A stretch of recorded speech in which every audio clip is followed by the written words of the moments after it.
So this week, we have taken on a sensitive but very important topic.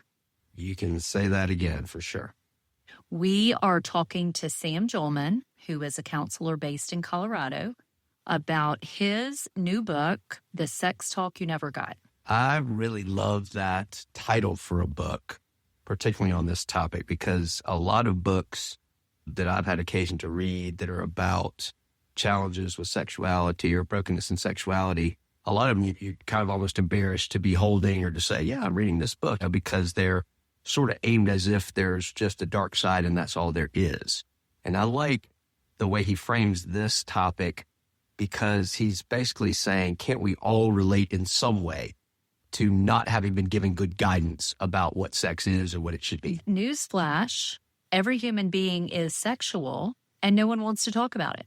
Right. So our parents are too awkward to talk about it. We're too awkward to talk about it. We talk about it if we think there's a problem.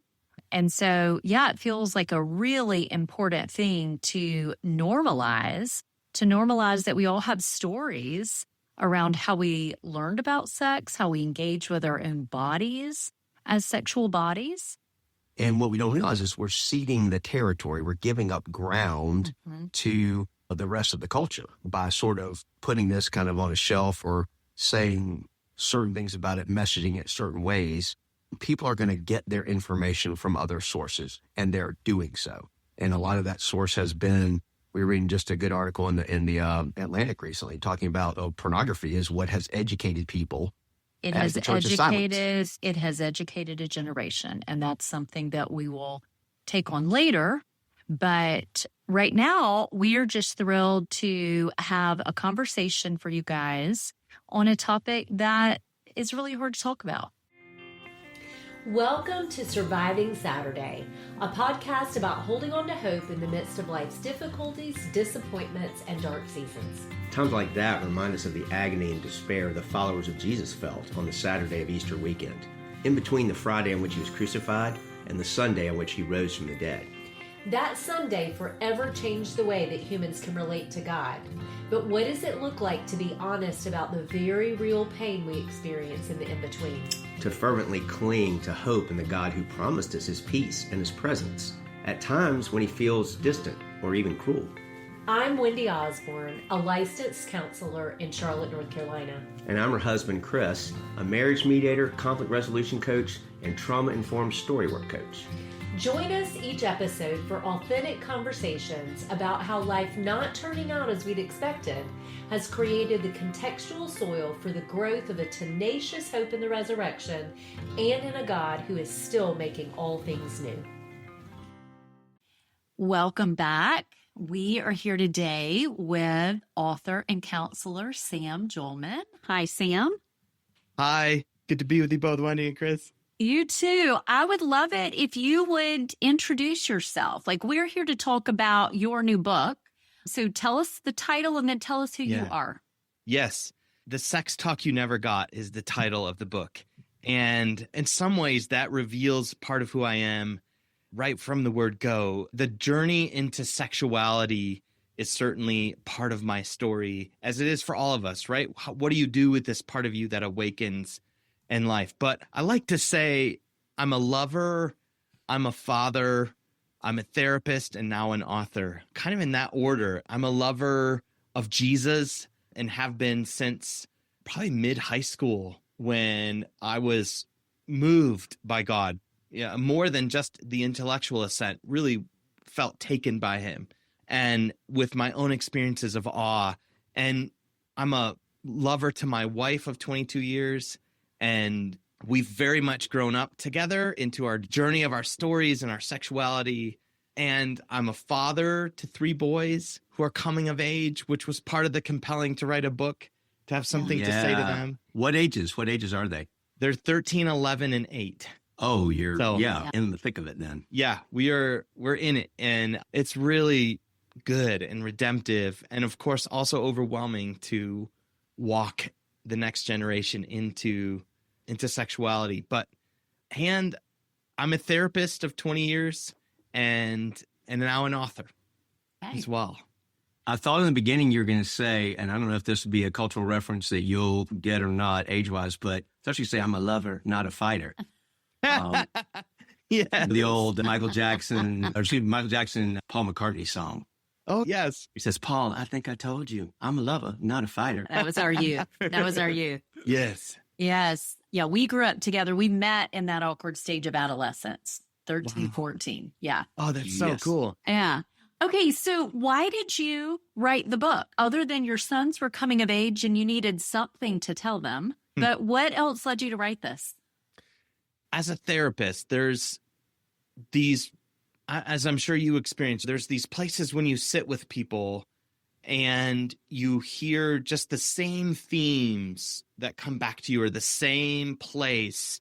You start to learn the shape of the human heart, which to each of us comes very mysteriously, but from the seat of a therapist, that front row seat, you get to hear the same kind of binds.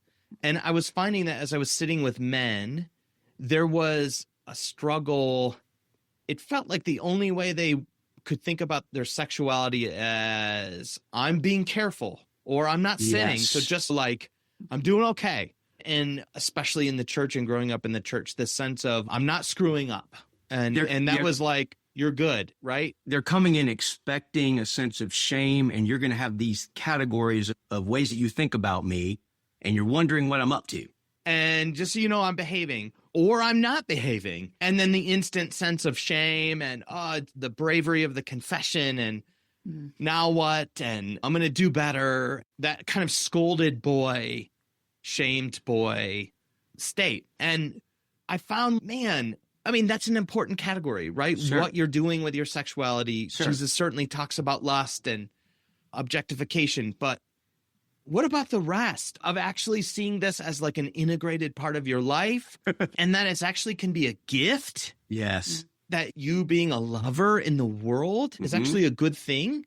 And also just for men understanding that your love of sex is far more than just, I just need sex as this body behavior. And I found that men would also say sometimes things like, I feel like I'm more like the woman in the relationship because I actually want the emotional stuff. Yes, which reveals so much, even just in the way that it's been sort of dichotomized and like, well, if you want this connection, you must be more like a woman, which is like, whoa, hold up. If we believe the whole thing is designed for intimacy and for all that we're trying to bring in a marriage, then where do we get that and get that skewed like that?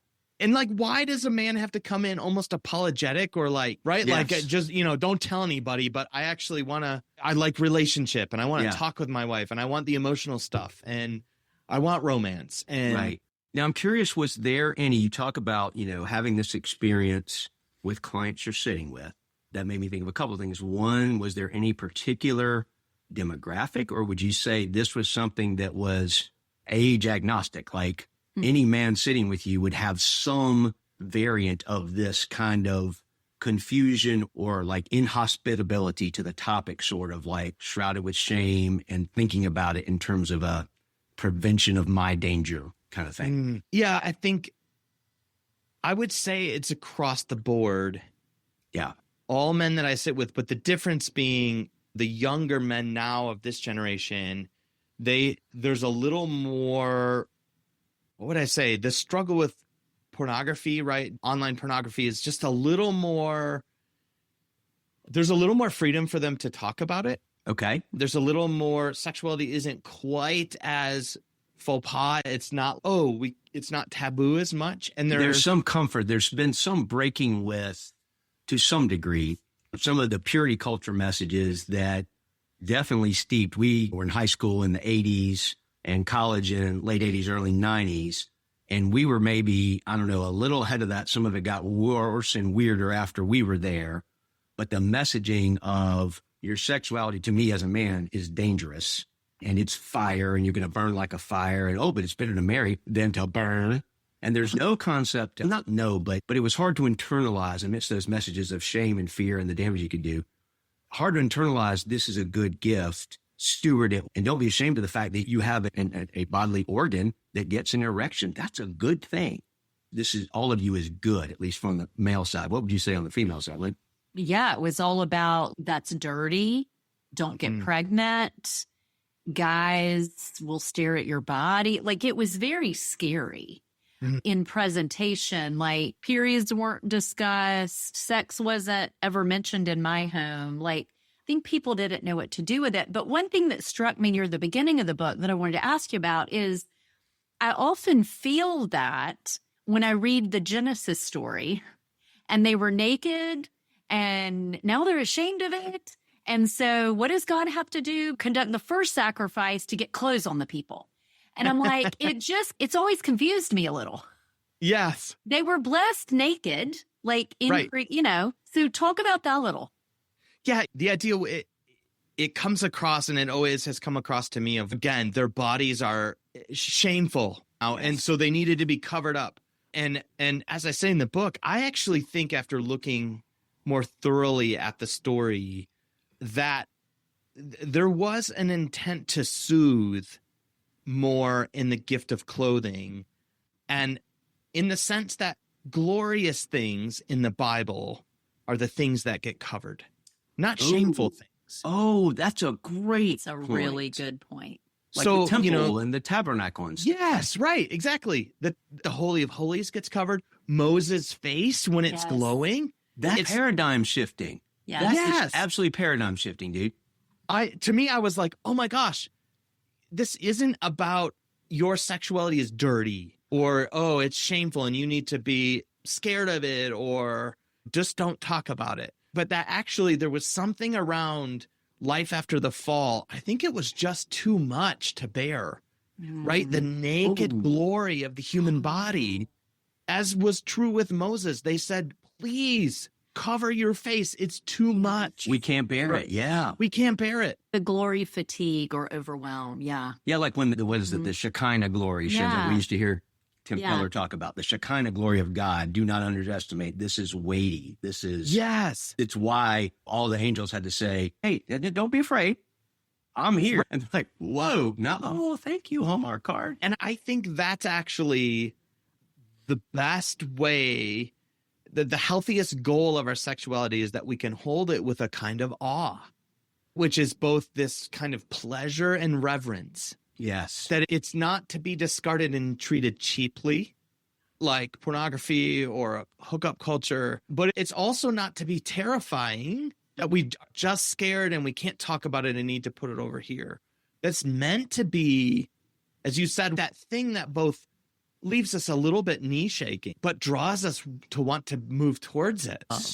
That's a corrective on. I remember a conversation I had with a colleague at my very first law firm I worked at in 1995. He wasn't a believer, and I forget why we were talking about sexuality, but I was giving this metaphor, which is probably what I had been given of. It's sex is your fine china. You don't bring it out for a casual picnic or pizza. Like, you save it for a special occasion. I was trying to grasping for a metaphor. Yeah. But it's still this fragility in that. Yeah. And it's more of this, it's fragile, not it is so glorious. It's only like a fine meal. It was more like, don't break the good stuff, but you're likely to break it. Was more the underlying premise, which I never thought about. Yes. Yeah, I was thinking as we're talking, to feel safe in your own body and with your sexuality, and to feel safe with the one that God has given you to and to you, you also have to feel safe with God at the beginning. Yeah. And when we go back to get clothes on the people and their bodies are shameful, I can look back with some tenderness at my 22-year-old self that wore clothes in the jacuzzi on our wedding night. Okay. It was a bathing suit, but that there was this covering out of shame, not out of protection of glory. Yeah. But I look back and I neither felt safe in my body. I had a lot of sexual abuse I had not contended with, didn't even know existed, but then didn't feel safe with a male when I had been told in the divided sex ed classes, be careful. And then there was this confusion to me. As much as I wanted to love God and wanted him to love me, I had not been able to really internalize that at that point. And so it was more of I've got to protect rather than the glory is so great. Yes. That's right. a really important shift. Right. That's yes. And in other words, the researchers, I've appreciated this definition of awe because it's helped me to understand what you're describing so well, is that awe is on the upper reaches of pleasure, they say, on the edge of fear. And we think instantly, isn't fear a really bad thing connected to sexuality? And I would say in abundance, yes. Yeah. If there isn't some sense of safety, some sense of containment, some sense of I can be well in my body, there can't be pleasure. There will be threat. But at the same time, I would say if you remove all fear, if you remove all danger, you have no vulnerability. Because vulnerability is, I would say, probably the best way to think of it. It is, right, literally means able to be wounded. Meaning I'm going to open up to you in a way that if you are not kind, could harm me.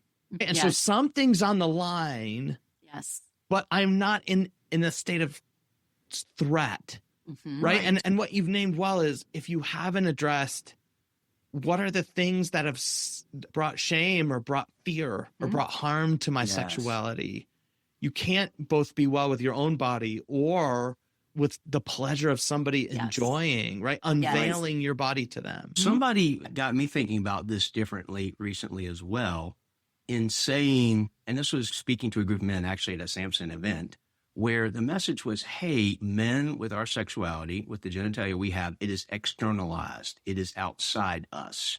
And therefore, it's kind of, we don't want to get hit, we're not going to get harmed, whatever, but it's very external. And so the sex intercourse itself is, you are essentially, nobody's taking anything of you or coming into you, versus they were, and this person was pointing out, we did an exercise of just having men with their eyes closed feed some food to each other. And like, how do you feel about having somebody put their fingers around your mouth and all?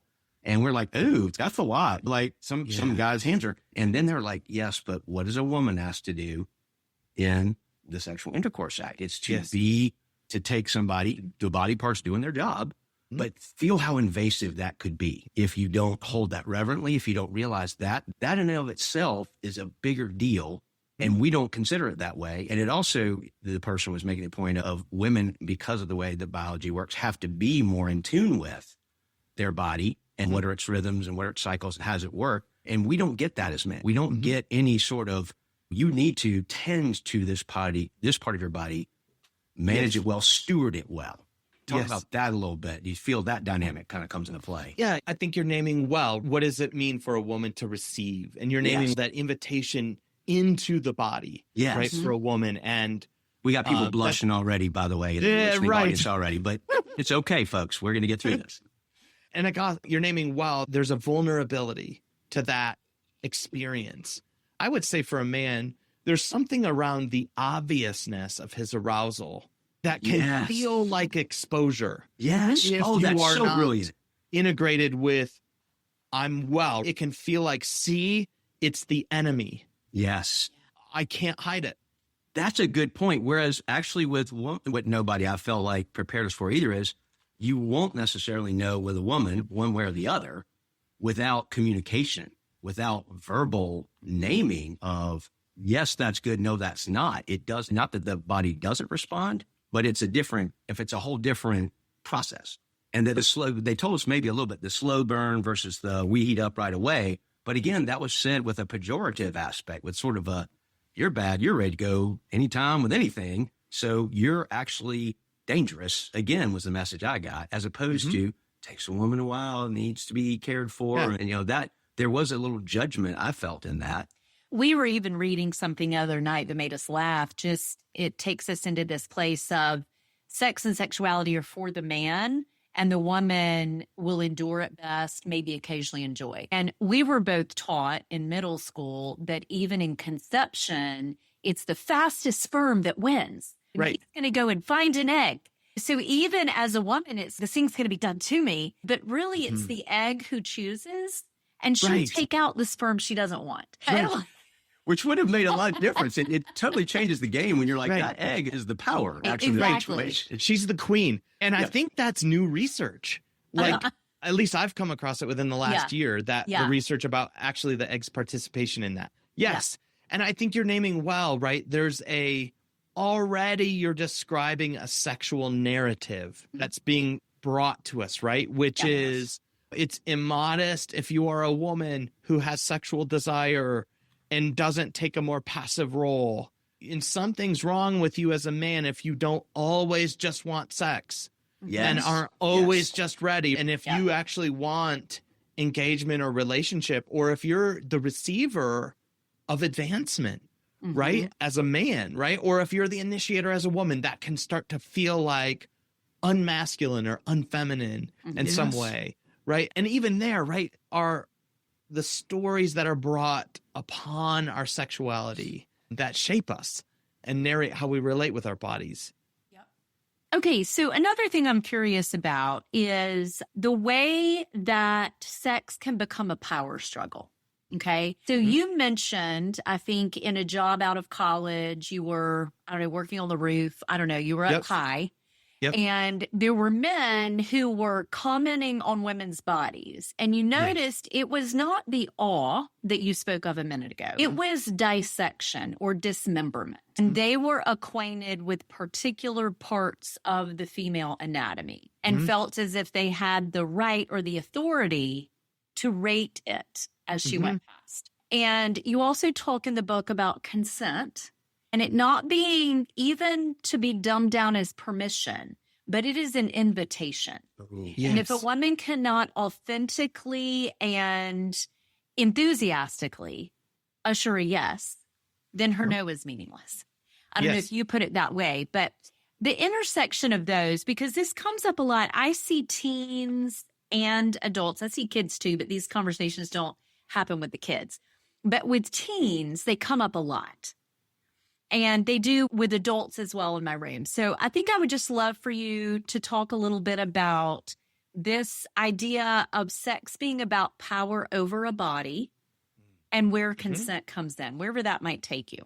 Yeah, I think a couple of things. There is in male culture the way that sex can be used as a false initiation. Yes. This rite of passage. If you've done it, now we're going to make you a man. They literally people have used that language. Yes. Now he's a man. Like what? And again, horror stories of fathers that I read a story of a father who told his son was in a long-term relationship in college. And he said he was angry at him and said to him, I'm not paying this much money a year for you not to be getting some. Are you serious? Yes. Whoa. In other words, can you start here? There's a culture about this is a kind of ego stroke sexuality. Yes. Which is like I'm feeding something in me that feels powerful and feels more affirmed and powerful if I have power in sex. And it's not the power of vulnerability. It's not the power of having good relationship and moving and creating a space for a woman to say yes and want you and want to engage with you erotically or romantically. It's the power of I can take. Yeah. I can violate and I don't have to be vulnerable. Even the phrase that you highlighted that the dad used, get some. Like it's depersonalizing. It's some, whatever. And it's get. And it takes you to like the male pursuit, which is almost like, how do I get this to happen? Which in the extreme form is, of course, you got stuff like roofies and rape culture and things like that. But I love the way that you highlight the phrasing of that even. It was, and I think of the movies that I grew up with in the very sexualized 80s, which was every teenage boy centered movie was about that or not every, but a lot more about that conquest. And it was rite of passage. It was, we're all celebrating, and the female characters are just, they're props. Essentially. And it took me a while to realize that I had that mindset. I think one thing that I realized in later in adult life was, why do I have this expectation that women from other countries are ready to go for sex and they're so exotic? And I was thinking back to how many movies it was like, oh, the Polish girls are here and you know them, there was this fetishization of, oh, there's a foreign woman. She does not know our ways. We can seduce her. And I'm like, wait, you're telling that's not all foreign. That can't be every woman from a country. It's not, but they look a certain way and they're appealing to a certain dynamic. And I'm like, that got in my brain. Yes. And again, even there, you start to hear how there's a phrase, and I can't remember the author, who said the exotic becomes erotic. And there's a sense of even a kind of racism, right, in the power of lust, which is this, you're exotic and we're going to treat you as other and foreign, but an object, again, an object of intrigue versus the deep knowing, right, of genuine love and romance. And I remember in 8th grade standing at the vending machine, and I had an upperclassman come to me, and I had just started going out with an 8th grade girlfriend. And he came up to me and said something like, "So did you get some?" And he had gotten word that I was dating this girl, and he knew that I had spent the weekend hanging out with her. And we went to the mall. And we watched a movie, a 90s movie, and all good stuff. And we snuggled on the couch, and I held her hand. But he was like, and I remember feeling in that moment that pull to this culture, this masculine culture of taking. Oh my gosh. And again, I think, as Dan Allender says, do you receive in sex? Yes. Are you right? Are you receiving something? Yes. Are you getting something? I guess you could say, but you're also giving, right? As Dan Allender says, love is the giving and receiving of pleasure. To the glory of God. And I think as a woman who is a girl coming of age in this culture, it felt a lot like much will be taken from. Okay, so what the guys, I'm hearing the message was, will you take? You're also being told you're bad because you want to enjoy sexual pleasure, which is where the mark gets missed. But for this girl, it felt like I was being set up for something to be taken. So it didn't bear the safety any more than it did for y'all, but it put me on the vulnerable side. Yeah, and I would want to ask you, what did that, as a woman, how did that register in your body then? That threat. Oh, okay. So when we first started dating, Chris rightly named me. It was playful, but I was very frigid. Like we danced at the prom this way. Like we were, you could have fit a person in between. For the Holy Spirit, as some people would say. That's right. You could have fit Jesus right there in the middle. And context too, we were good friends. We got to be friends. We met when we were 13 or 14. We were friends. And by the time we went to each other's proms as juniors, we would say we were good friends because we felt safe enough. Go to prom. And I thought, of course, when I asked her to my prom, and then she asked me back to hers, I think that's the way I'm like, I'm in. Oh my gosh, we're going to date. Not in a sexual way, but like, it would be great if we date.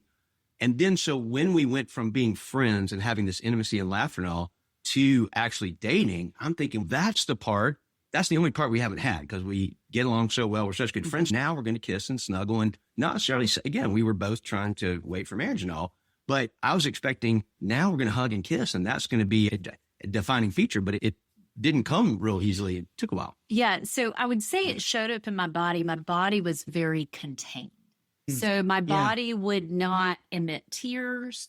My body was very tight. The average person would not have known just how contained. They would just think she's very even keeled and she's funny. And that probably would have been very funny, very witty. But otherwise, I was just your even keel, good girl. But between us, sex was very fraught because my body was very scared. I was thinking something before we got to where we're dating married. Remember, we also realized recently, we were talking about how many boyfriends you had were unfaithful, in part because, speak to that dynamic. I think they knew that sex was not going to be a possibility. And so they wanted me, they would say, one in particular, I was marriage material, but then would cheat. Now, I did break up with them when I found out. Oh, yes, but they were doing it for a while. But then I remembered when I was in school at a women's college. And so I had friends at a nearby co-ed college. And I started dating a guy there and went to his family's house with him one weekend and got to know his parents. And anyway, he said to me at one point, my mother says, it's only a matter of time until you will have sex with me. And I remember feeling so jolted but also betrayed. I'm like, his mother? Yeah. One, what does she have to do with this? But two, she assumes I'll be worn down. Just wait it out. Yeah. It never happened. We broke up. But so, yeah, my body, I think it was taking in messages. It had experiences it didn't remember, but it showed up as very contained and very difficult for us to be intimate. That was a journey because my body has needed to learn what safety is. Yeah.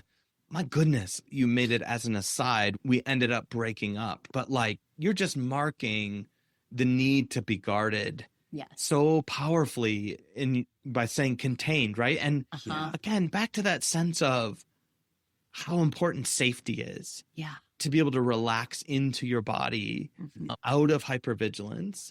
And for a man as well to feel something of, I think what you described, Chris, is I would say a lot of men end up feeling, you're scripted as an animal. Like you can't really control it. This is just who you are. There's not much more to you. You're just fairly two-dimensional. And if you don't marry, you're going to literally burn with lust. As if all sexual desire, I felt this, I think, all sexual desire must be lust. Nobody said it that expressly, but it was like, oh my gosh, I have an erection. That's lust. Or I'm thinking that somebody is pretty. And I'm not saying now I will have her, now I'll come for her. I'm just going, my body's just reacting to what I'm seeing. That's not inherently bad. It's the taking the desire, but nobody's there. And again, I grew up without a father. I should say my dad was off the scene, lost all credibility by the time I was 7 or 8 and was out of my life essentially by the time I was 10. And so I got nobody stewarding this and saying, hey, this is what your anatomy is like. This is what sexuality is like. Nothing. And so I'm literally being educated by these 80s films and then the church, which again is in the danger camp. And so I can feel my body right now, the duality of hearing these people in my world and friends sometimes, even friends from youth group talking about their sexual conquests. And I'm not having any, but boy, I'd kind of want to, but then I don't think it's right. And I'm getting the message from the church, you're dangerous. And the message from the culture, go get some, and that's how you'll know you're a man and all that. And it was just torture as I think back on it. Yeah. Yeah. You're both so vulnerably capturing how storied our sexuality is, right? There's both two things, right? The lack of a narration of the healthy story, right? The lover story, the story of romance. And then also the intrusion of stories that imprint, right? And mark us and can invoke shame and danger, right? And so by the time you come to embodying your sexuality in romance, in marriage, right? So much has been written and imprinted in your sexuality. Yeah. So I had this is a whimsical question. If you don't like it, you don't want it aired, we can edit it out later. But I'm curious about, I don't know if your parents are alive, and what they think about you writing a book that says, here's the sex talk I never got, which is a little bit of a, hey, folks, you kind of missed it. Has there been dialogue around that? And my other question is, what do your kids think about your having written this book? That's totally separate. Yeah, my parents are alive, but it's been a journey with them. I share some of my mother's story in the book. And I think I would say beginning to just understand my parents had a sexual inheritance. Yes. They had a story that set them up. And came to find out that story later, more of their story, for both of them and their story together, to understand that the topic of sexuality held shame for them. Yes. Right. And so it wasn't necessarily they just don't care. Right. Oh, yeah. About my sexuality. It was largely the sense of silence shuts people down. Yes. And so to come talk to me I had no idea what to do with it. Yeah. And so I think just understanding in no way was there evil intent. Oh, but was there a perpetuation of shame? Yes. Meaning through silence. Yeah. Yes. And I would say in so many ways, why the Sex Talk You Never Got title, because so few of us got that. Yes. We have so little inheritance here. Yeah, the titles I've already found to be a great conversation starter with other men. Yes. Hey, what do you think of this book title? And they're like, Yeah, that sounds right. Oh, wait, Yeah. I got one on my wedding day, which Right. was a little late and wrong. I was thinking, it brought to mind, again, my dad is gone, discredited. There was infidelity and all kinds of stuff. My mom, what I remember is she gave me one of those. There were these clinical books. They look kind of like Reader's Digest condensed books or something. It was a doctor talks to 12 to 13-year-olds or 11 to 12-year-olds about sex. So it was like, here, read this. No Q&A, because I wasn't about to do that. But it was just, here is some clinical information. But the interesting thing I realized recently was, so I remember where that book was kept. It was at my grandmother's house in like her bureau drawer. Why at grandma's house? I'm not sure. But catty-cornered to that was my uncle's room. And my uncle had some, shall we say, instructional material there of a different variety, which I was exposed to and shown, which I didn't have a category for. I'm just like, oh, this feeds my curiosity. But it was very different. It was his Playboy stash that he showed me. And I realized at some point in time in my healing journey, like he was the closest thing I had to an instructor or a guide, because mom just said, here's a book, but didn't really talk about it. And then he's showing me, well, here's the bodies, but in this manufactured for consumption way. Right. And so I've been able to give myself a little bit more grace and real and kind of, and is it any wonder that I got things really mixed up in my head and did not know what to do with anything, trying to be good, but all that's in me is lust driven. Does that make any sense? Oh, yes. In other words, what you're naming is, which is so common, it can feel passive and it can even feel like you're culpable in moving towards the pornography. But so many men, that story of being introduced to pornography is one of sexual harm. Yeah. Just by the nature of the passive kind of cavalier way of leaving pornography out to be available. And right? your autonomy is taken is a way I've learned to understand as well. If somebody's not coming as a guide and to steward it right, then then it's just, even if you're invited to it, it's still, there's an involuntary aspect to it. I like your word passive. Coming. Yeah. You can't know what's coming. That sense of arousal can feel like the condemnation. Yes. Mm-hmm. Yes. Right. Of like, well, I must have wanted it. Yes. Yeah. Because look, my body responded with arousal. Yeah. Right. And as we know, arousal through arousal non-concordance, arousal and desire are different things. Yeah. Yes. Your sexuality, your arousal is just there as a radar. It's letting you know that sexually relevant things are happening. Yep. And it is not a statement of desire. And it's not inherently you now want to take or conquer or you are bad because you're feeling this, because the language is either not there or wielded fearfully and non-healthily. Yeah. There are so many good things in here. So I want to jump to a different one. Yeah. But this idea of sex being a need rather than a desire, and the need really being more for emotional regulation than actually for the physical act of sex. Could relieve tension, great. But really the person is craving presence and regulation. Yes. And so I'd love for you to talk a little bit about that, because what you wrote in the book felt very important to me. Yeah. I think when a man says to me, like, it feels like a need. Yeah. Why? Mm-hmm. I can say, well, it could just be the unfamiliarity with strong desire, right? Mm-hmm. Desire can be very strong and very compelling in your body. And so it could just be, desire can grip you, but it can also be the need for the body, meaning you're dysregulated, you're overwhelmed emotionally, and you are trying to find some form of soothing. Mm-hmm. Yeah. I had a client, and she's given me permission to share this, to say, I always knew what kind of day my husband had based on how he made love to me. And there were days at night, and she said there were days where he came home and I felt like the thing he needed to conquer. Oh, gosh. Because he had a bad day. Yeah. And she said it felt awful because it wasn't really with me, nor was it about my pleasure or even an awareness of my body. But he had to get off. He had to get release. And, I would say, I've thought about that guy, just the harm to his wife, but also just what would it have been like if he had said to his wife, I had a bad day and I need to talk about it. Yeah.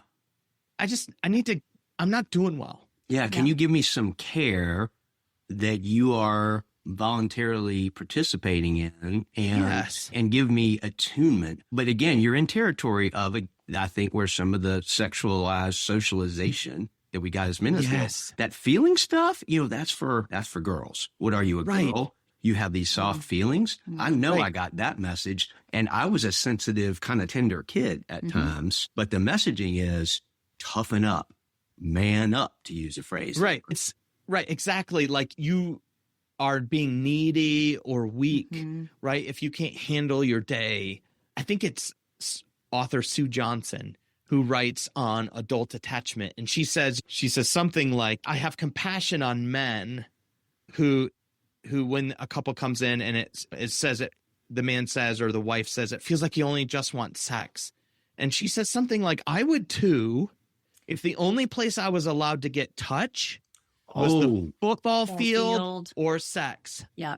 Oh, wow. Especially if you're not a guy who's going to survive on the football field. If you're like me, you're like 5'2", and getting used as a tackling dummy. I don't want that touch. So, and I was not athletic either. And so the sense of that ability to need and to be overwhelmed in your body as a man is not something we have a lot of room for. And so I think a lot of guys, I actually don't think that a pornography struggle, a compulsive behavior like that is rooted often even in sexual desire proper per se. It often starts as soothing. I'm just overwhelmed. I need soothing. I need comfort. Well, I couldn't name that as an aspect of my struggles with pornography and lust until in my 50s, I think. I couldn't name that I was overwhelmed as a category because I was so determined, oh no, I will never be overwhelmed. I got this. I'm the duck who's chill up top and then internally spinning furiously. And for me to even get a category for, I credit, and I know you're a fan of Jay Stringer's book, Wanted. Yes. Listening to your lust. What are you after? What are you going? And realizing, and what are the precursors? What are the times and places where you are vulnerable? And I started to identify, there's this state of overwhelm that I get to that my body doesn't know what to do with. I don't have a healthy outlet for. And I'm literally I'm only looking to check out. The way my situation goes, I don't look for sexual release. I just want distraction in the brain. I'm trying to get dopamine. I'm trying to go on a hunt or whatever. And realizing that overwhelm was what got me there was huge because I would never appear, maybe to those who love me, as an anxious person. But I very much did not want to identify as an anxious person because of how anxiety was wielded. It was women were anxious and men were tough and confident. I had some bad models of that. So to name and identify overwhelm, and then I'm like, so this is a self-soothing thing. And it's actually weirdly not exactly about sex. It's not sexual. Right. Not saying it's not bad and objectifying and wrong, but that helped. And then, so what else? It changes the conversation. What else could re-regulate me that isn't destructive to other people? Does that dynamic play out in how you work with people? Yeah, and that can be in the present, meaning what do I need to engage in the present right now in my environment? How can I get a healthy version of regulation? Being able to just even name, I'm overwhelmed or what I'm overwhelmed with, right? It can also be, right, I have past trauma or that something that has dysregulated me from the past, meaning it's not necessarily just I'm overwhelmed by this, but like I'm triggered. Yes. And that's can be where sexualization and where Jay Stringer's work is done so well, right? Yes. In other words, something in the present, it's reenacting something that's bringing my arousal into the sexual realm. There's a reason I go to a particular mode of trying to soothe this way. Well, and, to state the obvious, but to regulate emotions, you've got to own that you live in a body that is feeling the emotions. And so we've got to own all that comes with that body. A feminine one, a masculine one, the arousal, the fear, the hope, the trauma, all of that. But that reminds me of where you say in the book, the two becoming one.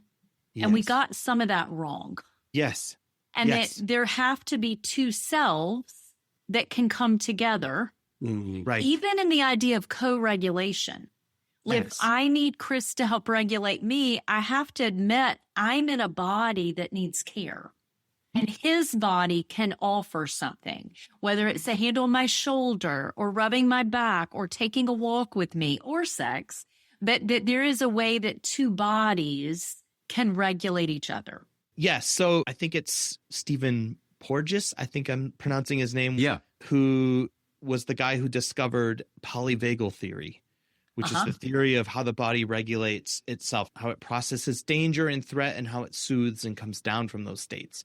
And he would say that the most regulating thing above all other things for the body is co-regulation. Yeah. Meaning you can find ways to self-soothe, you can learn breathing exercises, you can do exercise, you can take hot baths, you can take cold showers, there's all kinds of things, and they're helpful. And we all need them because sometimes we're just alone with our bodies. Yes. Yeah. And you've got to have something. You can pray, you can meditate, and I certainly don't want to, miss the co-regulation with the spirit. With God. But body to body, being near somebody in a vulnerable way, Yes. in a safe place where you can open up and feel connected and attached, Yes. regulates the body faster and more effectively and more long-term than anything else. And it can be non-sexual. Yes. Even between man and woman, but also like between men, like real bro hug, like a real hug with a real man where you are feeling each other's strength is very empowering. And, and there's a safety feeling. And we were socialized though, watch out for that. There's something dangerous. Right. But yeah, every male-female relationship, there can be care and kindness and even co-regulation to some degree that's not of a sexual nature. And in other words, the example I gave of that couple with the guy that had a bad day and would come home and make love to his wife in a conquering way. That guy could also call a friend. Yes. It doesn't have to be that he just talks to his wife. It could be, or it could be that he has to endure some sort of self-care to regulate. But it could be that if he had tried it, just lying down with her and saying, hey, can you just hold me? Talk about this, might have had more good power. Yeah. Except for the power dynamic he's trying to work out. But Sam, I could go on talking to you, but thank you for this. I'm going to make sure people know where to get the book. I'm going to make sure in the notes people know where to find you, which is Colorado, but you're also available online. Yes. And there's some quotes from your book that I'm just going to share because I think there's a lot of power in here. It's not just a talk for kids. It's a talk for those of us who were once kids and have lived a sexual narrative now into adulthood and need to continue to understand and grow. So thank you for being with us and thank you for your work. Yeah, thanks for Wendy, your Chris, time. this has been very rich. I could keep talking, and I know that we need to end, but maybe we'll do a follow-up somewhere down the road. Yes. We're going to read the book a little bit more. And here's what we're going to do. We're going to try to experiment with how do we live this? Because the purpose, it's not just a book about a talk. Yeah. It's a book about how do you reorient your life to sexuality in a God-honoring, but safe and healthy way. So maybe there'll be a part 2 of, hey, what about this? But we tried a different mindset and here's what happened. What do you think about that? Yeah, that'd be great. All right. Happy weekend to you. You as well. Okay. Thanks, man.